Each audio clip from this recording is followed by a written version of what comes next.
이 앞에 섰는데 기분이 좋습니다. 화면에 제가 잘 나오는 것 같아요. 그래서 뒤로 돌아봤습니다. 주일 오후 시간 피곤하고 무더운 몸을 이끌고 하나님 앞으로 나오신 성도 여러분, 주님의 이름으로 환영하고 축복합니다. 8월의 첫 주라 가만히 서 있기만 해도 숨이 턱턱 막히고 땀이 나는 무더운 날씨에 오전 예배도 드리고 점심 식사까지 에어컨 바람 맞으면서 앉아 있으니 참 나른하고 잠이 쏟아질 것 같습니다. 그런데도 이렇게 예배의 자리에 모여 함께 얼굴을 마주하고 예배할 수 있다는 것이 얼마나 큰 은혜이고 감사인지 모르겠습니다. 우리 옆에 계신 분들을 바라보시면서 따뜻하게 미소 지으며 이렇게 인사했으면 좋겠습니다. 이 무더운 날에 교회가 제일 시원하네요.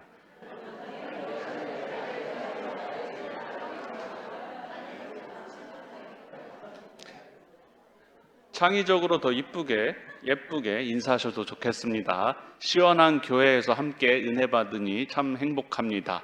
시원한 교회에서 함께 은혜 받으니 참 행복합니다. 네, 다들 무더위와 졸음이 조금 깨셨습니까? 우리가 하나님 앞에서 이렇게 서로를 격려하고 함께 있는 모습이 참 아름다운 것 같습니다.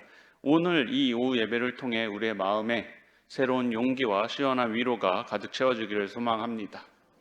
사실 지난 주일 7월 26일 오전 예배를 마치고 오선영 권사님의 아들인 고3 정훈이랑 교역자실에서 입시 이야기를 나누었습니다.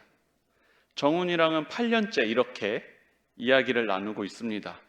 그 아이는 초등학교 때부터 입시를 고민하고 이렇게 고3이 되었습니다. 제 단골 손님입니다. 그런데 정훈이가 교역자실 칠판에 적어놓은 오늘 제 설교 제목을 보더니 단 한 번에 알아채는 것이었습니다. 오늘 제가 이거 오타 아니냐고 되게 많이 들었거든요. 그런데 정훈이는 단 한 번에 알아챘습니다. 아, 목사님 그거 뭔지 알아요. 사실 오늘 설교 제목은 고등학생들 사이에서는 진짜 알죠? 다 알고 있습니다. 유명한 이야기입니다. 제가 사실 평소에 우리나라 대학 입시 1타 강사분들의 영상이나 짧은 쇼츠 영상을 찾아보곤 합니다. 도대체 어떻게 강의를 진행하길래 늘 잠과의 전쟁인 고3 학생들이 졸지도 않고 저렇게 눈이 반짝거리면서 들을까? 나도 저분처럼 강의하듯 설교하면 우리 성도님들이 졸지도 않고 참 좋아하시겠다 하는 마음으로 찾아보곤 합니다. 오늘 졸면 안 돼요. 덕분에 고3 정훈이랑 만나서 입시 이야기를 해도 대화가 찰떡같이 통해서 자주 찾아오곤 합니다. 이건 이 자리에 계신 분들에게만 드리는 비밀인데 정훈이가 저한테 와서 우리 엄마보다 목사님이 입시를 더 잘하는 것 같아요 라고 조용히 말하기도 합니다. 여기 안 계시잖아요. 말하면 안 돼요. 그래서 오늘 주일 오후 예배에 나오신 우리 부모님들, 할머니, 할아버지들 이 모든 분들께 아주 유용한 팁을 하나 드려볼까 합니다. 자녀들이나 손주들에게 우리 할머니가 이걸 어떻게 아시지? 하고 깜짝 놀라게 만들 수 있는 다른 척 하는 멘트입니다. 보통 우리 자녀들이 시험을 보고 오면 다정하게 물어본다는 게 너 이번에 몇 등 했어? 며칠 밤새우더니 몇 점 나왔어? 하고 물어보곤 하시죠. 그런데 그렇게 물어보면 아이들이 마음의 문을 쾅 닫아버리고 괜히 반감만 생기기 마련입니다. 제가 예전에 과외를 해봐서 잘 아는데 웬만하면 아이들이 수학을 못합니다.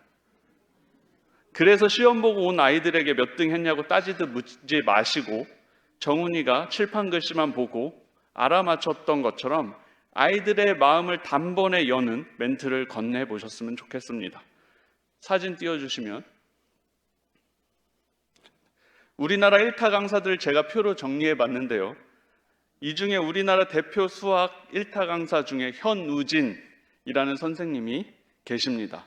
그냥 요즘 학생들은 다 안다고 보면 됩니다. 그래서 다음에 자녀들에게 손주들에게 이렇게 한번 물어보시는 거 연습해봤으면 좋겠어요. 현우진 선생님 아직 메가스터디에 계시니? 너무 어렵나요? 한번 따라 볼까요? 현우진 선생님 아직 메가스터디에 계시니? 쉽죠? 연습 삼아 이렇게 옆에 계신 성도님들과 한번 웃으면서 연습해 보셨으면 좋겠습니다. 해볼게요. 현우진 선생님 아직 메가스터디에 계시니?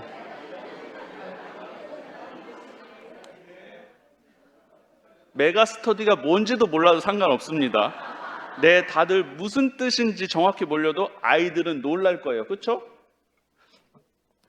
오늘의 이야기는 아까 표의 사회탐구 영역에 제가 표시해 둔 아주 유명한 이지영 선생님 어린 시절 이야기를 다루려고 합니다. 이지영 선생님이 어릴 때 집안이 정말 많이 가난했다고 해요.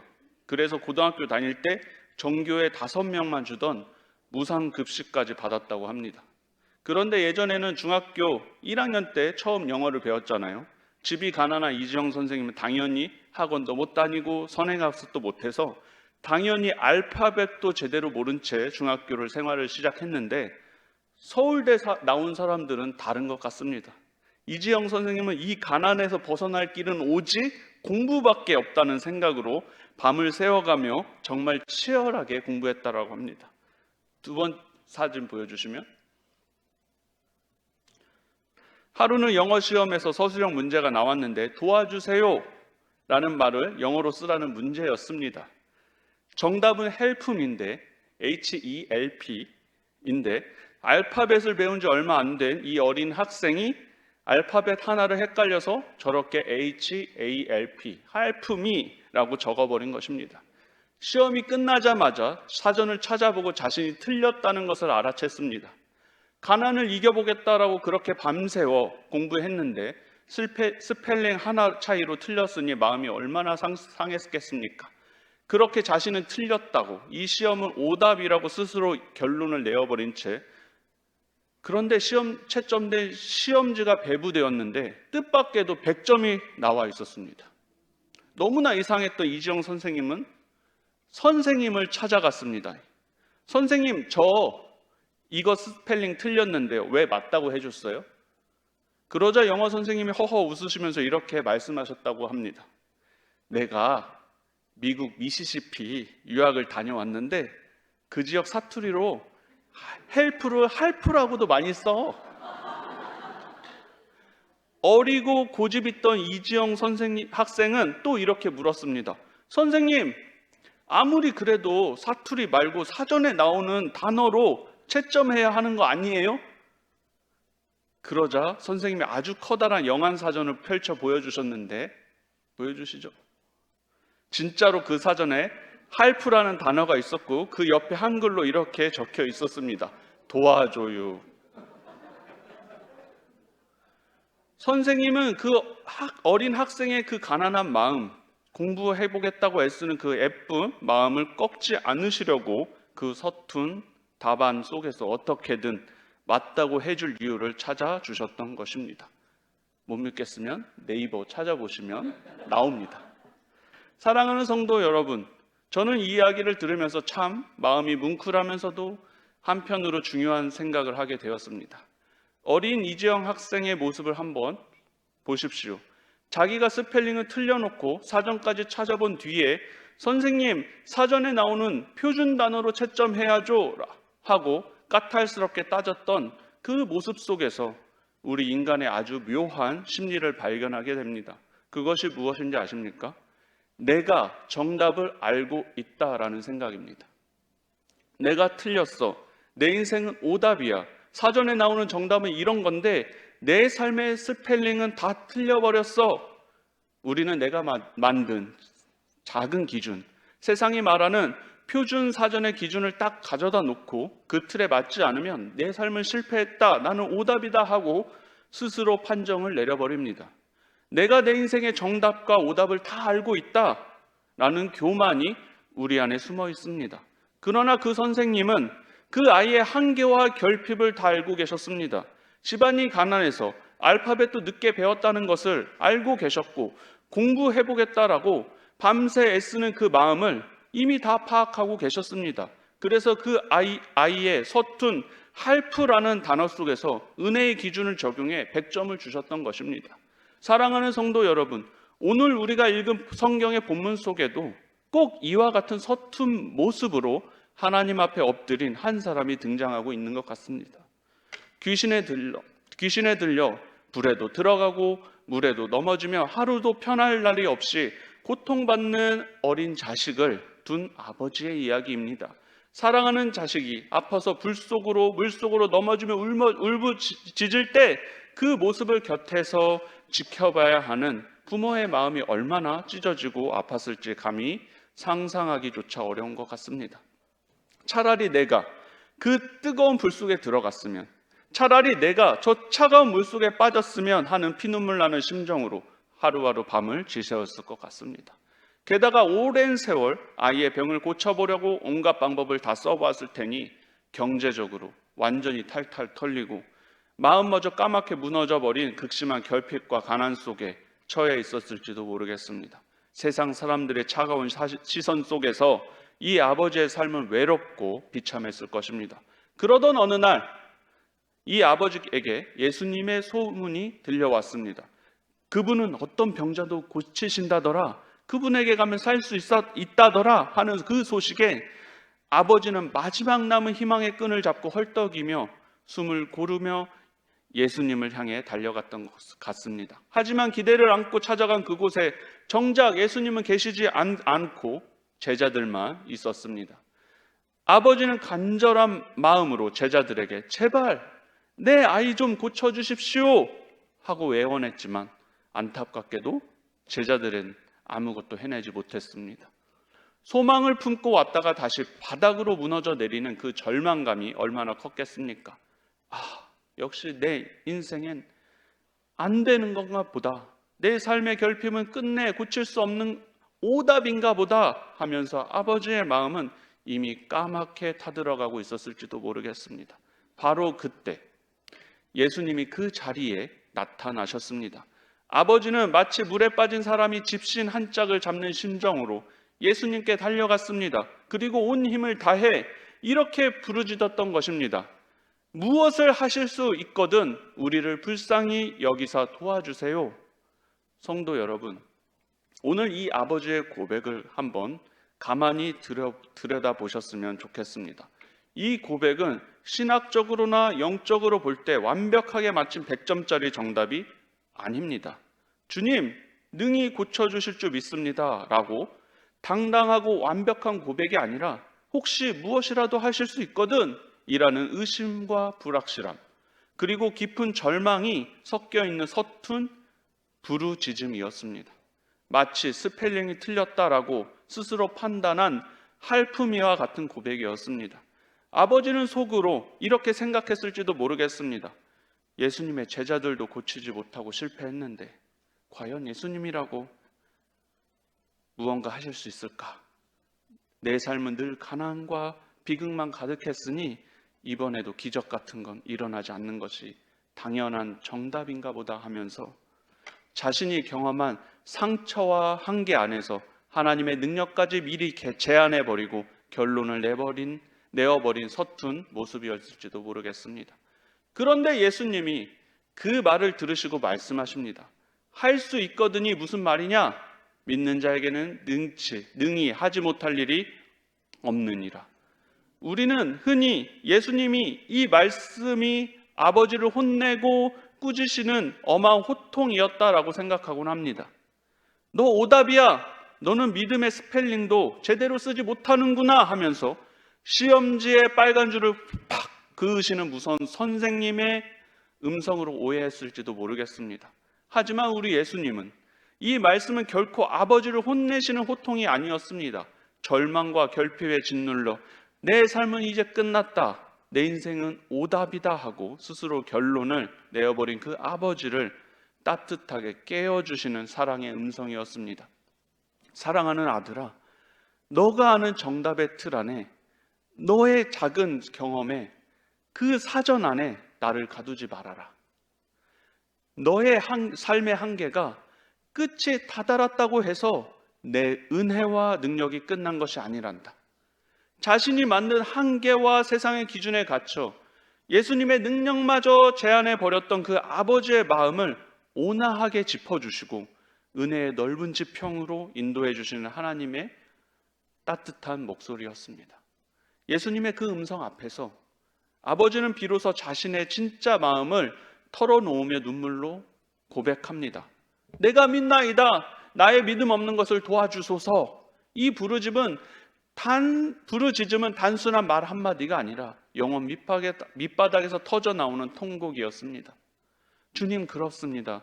제가 정답을 다 아는 척 했습니다. 제 삶의 결핍과 아픔 앞에서 내가 만든 작은 경험의 기준으로 하나님마저 판단해버리고 제안했던 고작 요만한 사람이었습니다. 제 믿음의 미천이 참으로 이것밖에 되지 않았습니다. 제 고백은 너무나 서툴고 제 마음 깊은 곳에는 여전히 의심과 두려움과 불안함이 가득 차 있습니다. 하지만 주님, 이 서툰 부르짖음이라도 붙들어 주시고 가난하고 불쌍한 마음을 여겨주셔서 저와 내 사랑하는 아들을 좀 살려주십시오 하고 비로소 자신이 붙들고 있던 완벽한 정답의 틀을 내려놓고 예수님의 크신 품에 전적으로 항복했던 것입니다. 그러자 어떤 일이 일어났습니까? 예수님은 그 서툰 부르짖음을 외면하지 않으시고 즉시 그 아이에게 손을 내밀어 주셨습니다. 귀신이 아이를 거꾸로 뜨리고 더 심하게 발작하게 하며 괴롭혔지만 예수님의 권세 앞에서 더 이상 온전한 생명을 해칠 수 없었습니다. 예수님은 더러운 귀신을 꾸짖어 쫓아내시고 불속과 물속을 오가며 망가져 있던 그 아이의 손을 직접 잡아 일으켜 세워주셨습니다.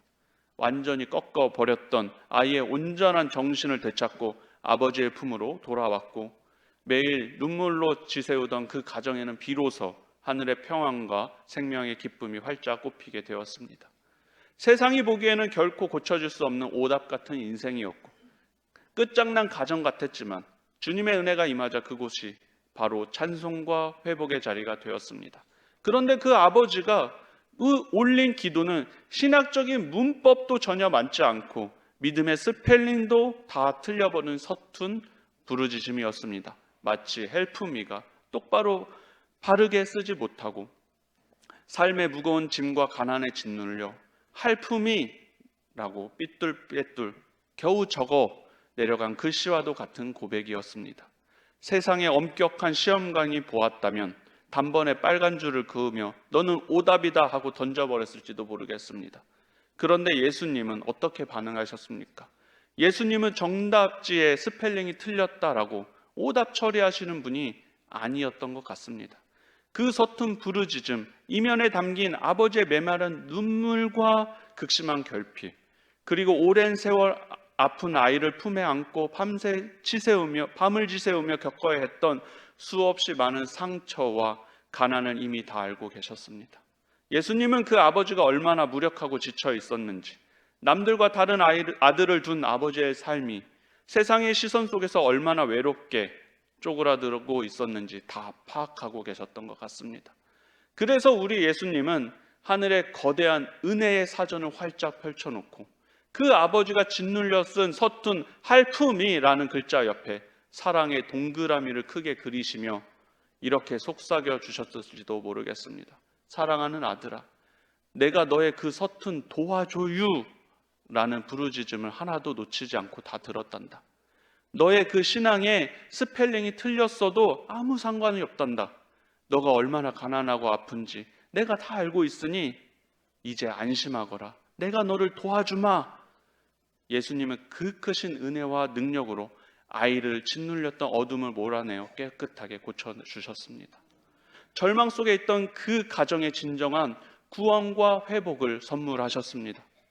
사랑하는 성도 여러분, 오늘 이 시간 우리들의 모습은 과연 어떠한지 가만히 돌아보시기를 소망합니다. 우리는 때로 삶의 현장에서 예상치 못한 경제적인 결핍을 만나기도 하고 밤낮으로 애쓴 사업의 실패나 갑작스러운 육신의 질병, 가슴 아픈 자녀들의 문제들을 마주하곤 합니다. 그리고 그 고단한 문제들 앞에서 너무나도 쉽게 내 인생은 이제 완전히 틀렸어, 내 삶은 도무지 고쳐질 수 없는 오답이야 하며 스스로 서글픈 결론을 내어버리고 있을지도 모릅니다. 내가 만든 작은 기준과 세상이 말하는 성공의 사전을 딱 펼쳐놓고 이 정도 가난하면 내 삶은 끝장이지, 이만큼 깊은 상처와 아픔이라면 다시는 복구되는 것이 불가능하지 하고 낙심하며 깊은 한숨을 내쉬고 있었는지도 모르겠습니다. 그런데 가만히 들여다보면 그것은 내 삶의 전체 흐름을 내가 다 알고 있다는 착각이고, 모든 것을 아시는 하나님의 크신 은혜와 능력마저 내 보잘것없는 생각의 틀에 가두어 놓고는 그렇게 살아가는 교만이었을지도 모르겠습니다. 모든 것을 아시는 하나님 앞에서 내가 마치 정답을 다 아는 것처럼 스스로 나는 오답이야 하고 판정 내려버리는 서툰 모습이었던 것 같습니다. 그러나 결코 오해하지 마십시오. 내가 아는 작은 경험과 세상의 기준으로 내 삶의 정답과 오답을 다 알고 있다고 착각하는 그 마음에서 벗어날 때 모든 것을 아시는 하나님의 은혜가 비로소 우리의 삶에 보이기 시작합니다. 모든 것을 아시는 예수님은 오늘 이 시간에도 삶의 무게에 지쳐있는 우리들의 그 마음을 다 알고 계시고, 내 삶에 찾아온 가난과 경제적인 결핍의 아픔을 이미 너무나도 잘 알고 계시는 분이라고 성경은 이야기합니다. 내가 말로 다 표현하지 못해서 속으로만 내 삶의 서투른 스펠링과 삐뚤빼뚤하게 적어내린 고단한 삶의 자국까지도 예수님은 단 하나도 놓치지 않으시고 따뜻한 눈으로 바라보고 계십니다. 우리가 기억해야 할 참으로 감사한 사실은 우리 하나님이 세상의 엄격한 시험관처럼 완벽한 문장으로 적어낸 100점짜리 정답지만을 기다리는 분이 아니시라는 것입니다. 삶의 무게에 지쳐 짓눌려서 겨우 뱉어내는 서툰 신음소리, 하나님 나 정말 힘듭니다, 저 좀 살려주세요, 도와주세요 하고 눈물로 뱉어내는 그 서툰 할품이와 같은 부르짖마저도 우리 예수님은 단 한 소리도 놓치지 않고 다 들었다 하시며 가슴 깊이 안아주시는 따뜻한 아버지이십니다. 나를 나락으로 떨어뜨리기 위해서가 아니라 온전히 세우시기 위해 언제나 곁에서 함께 하시는 그 하나님의 사랑을 깊이 신뢰하며 내 서툰 모습 그대로 주님의 품으로 달려가는 저와 여러분 될 수 있기를 소망합니다. 하나님은 지금도 저와 여러분을 나락으로 떨어뜨리기 위해서가 아니라 온전히 세우시기 위해 언제나 우리와 함께 계십니다. 혹시 내가 너무나 가난해서, 내가 가진 것이 없어서, 내 삶이 엉망진창이라서 신앙의 스펠링이 다 틀려버린 것 같다고 낙심하고 눈물 흘리고 계십니까? 내가 내 인생의 정답을 다 안다라는 내 작은 생각과 그 틀에 경험의 사전을 단단히 움켜쥐고 내 삶은 이미 오답이야 라며 스스로 포기하려 했던 그 서툰 생각의 틀을 오늘 이 시간 온전히 깨트릴 수 있기를 소망합니다. 그리고 있는 모습 그대로 예수님 앞에 엎드려 부르짖어 보셨으면 좋겠습니다. 주님, 내 믿음 없는 것을 도와주십시오. 제 삶이 이렇게 삐뚤빼뚤 서툴고 가난하지만 모든 것을 아시는 주님께서 저를 불쌍히 여겨주십시오 라고 말입니다. 아이의 아버지는 어쩌면 속으로 이렇게 생각했을지도 모르겠습니다. 내 삶에는 늘 가난과 비극만 가득했으니 이번에도 기적 같은 건 일어나지 않는 게 당연한 정답인가 보다 하고 말입니다. 하지만 성경은 그렇게 절망에 갇혀 있었던 그 아버지를 향해 예수님은 정답지를 채점하며 빨간 줄을 긋는 분이 아니다 라고 이야기합니다. 오히려 우리에게 다가오셔서 우리의 손을 꼭 붙잡아 주시고 이렇게 따뜻하게 말씀해 주시는 분이 바로 우리 예수님이십니다. 사랑하는 내 아들아, 내 딸아, 내가 너의 그 깊은 결핍과 아픔을 다 알고 있단다. 너가 세상의 시선 속에서 얼마나 외로웠는지, 얼마나 찢기는 심정으로 밤을 지새웠는지 내가 다 알고 있단다. 너가 스펠링을 틀리게 적은 그 서툰 할품이라는 부르짖음까지도 나는 단 하나도 놓치지 않고 다 들었단다. 그러니 이제 안심하거나 내가 너를 반드시 다시 세워줄게 라고 말입니다. 실제로 예수님은 그 아버지가 올린 서툰 부르짖음을 외면하지 않으시고 즉시 그 아이에게 손을 내밀어 온전하게 고쳐주셨습니다. 귀신이 아이를 거꾸러뜨리고 더 심하게 발작하게 하면서 괴롭혔지만 예수님의 권세 앞에서 그 어둠은 더 이상 생명을 해칠 수 없었습니다. 예수님은 더러운 귀신을 꾸짖어 쫓아내시고 불속과 물속을 오가며 망가져 있던 그 아이의 손을 직접 잡아 일으켜 세워주셨습니다. 완전히 꺾여버렸던 아이는 온전한 정신을 되찾고 아버지의 품으로 돌아왔고, 매일 눈물로 지새우던 그 가정에는 비로소 하늘의 평안과 생명의 기쁨이 활짝 꽃피게 되었습니다. 세상은 눈으로 볼 때 결코 고쳐질 수 없는 오답 같은 인생이었고 이미 끝장난 가정 같았지만 주님의 은혜가 임하자 그것이 바로 찬송과 회복의 자리가 되었던 것입니다. 오늘 이 시간 남들의 시선을 의식하며 멋지게 걸치던 신앙의 포장을 모두 벗어 던지시길 소망합니다. 내 삶의 스펠링은 다 틀렸고 어디부터 손을 대야 할지 모를 정도로 삶이 엉망진창으로 헝클어져 있을지라도 예수님의 따뜻한 눈빛 앞에서 모든 짐을 내려놓을 수 있기를 소망합니다. 우리의 서툰 부르짖음에도 기쁘게 받으시고 망가진 우리의 삶을 온전히 세우시는 그 크신 하나님의 사랑을 깊이 경험할 수 있기를 소망합니다. 세상의 엄격한 기준에 갇혀 스스로 오답이라 정죄하던 자리에서 돌이켜서 다시 한번 따뜻한 용기를 내어 주님의 품으로 달려가는 저와 여러분이 될 수 있기를 소망합니다. 우리 오늘 찬송 같이 찬양 한번 하시고 부르시고 기도하시겠습니다.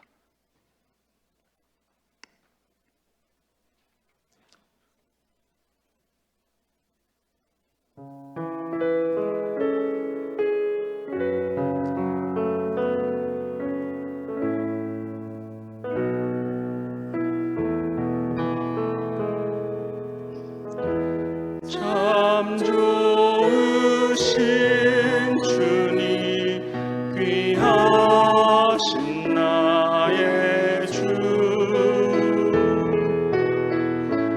늘 가까이 계시니 나 두려움 없네 내 영이 고날 때 내 맘 약심될 때 내 품에 안기라 주님 말씀하셨네 광야 같은 세상 주만 의지하며 주의 인도하심 날 감동케 하시며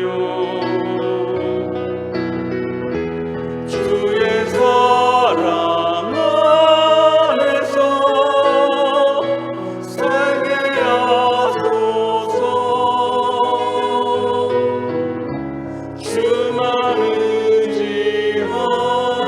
의지하리 영원토록. 다시 한번 찬양하겠습니다. 참 좋으신 주님 귀하신 나의 주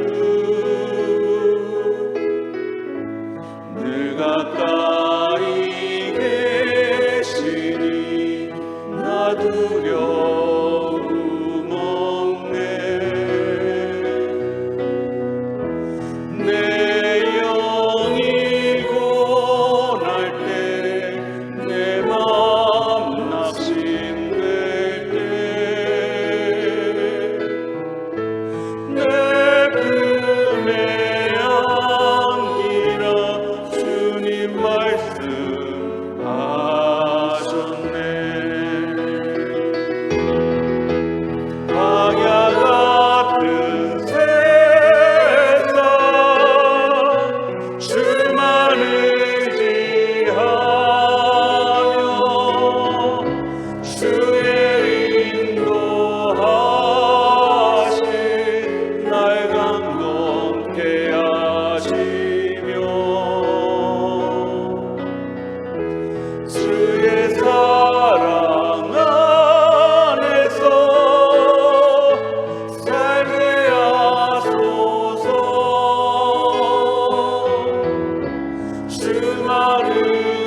기도하시겠습니다.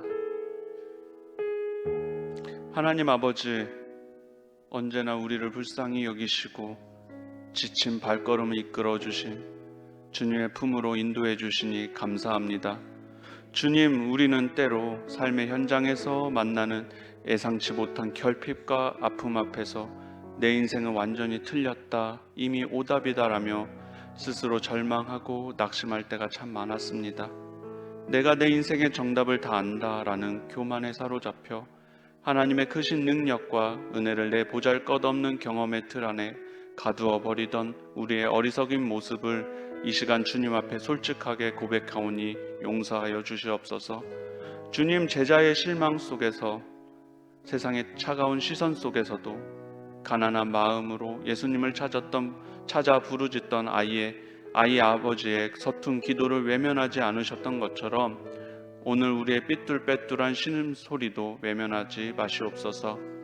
우리가 삶의 무거운 짐에 짓눌려 제대로 된 100점짜리 정답이 아니라 찢기는 마음으로 겨우 도와주세요 라고 내뱉던 그 서툰 할품이와 같은 부르짖음까지도 기쁘게 받아주시옵소서. 나를 나락으로 떨어뜨리려고 하시는 것이 아니라 마침내 온전히 세우시려 오늘로 내 곁에서 눈물로 함께 하시는 그 아버지의 사랑을 신뢰하게 하여 주시옵소서. 오늘 이 예배를 통해 내 삶의 모든 무거운 짐과 엉망진창인 생각의 틀을 내려놓게 하여 주시고 다시 한번 주님의 손을 꼭 붙잡고 용기 내어 일어서는 은혜의 시간이 되게 하여 주시옵소서. 우리의 모든 눈물을 닦아주시고 온전한 회복과 구원을 선물하시는 예수님의 이름으로 간절히 기도드립니다. 이제는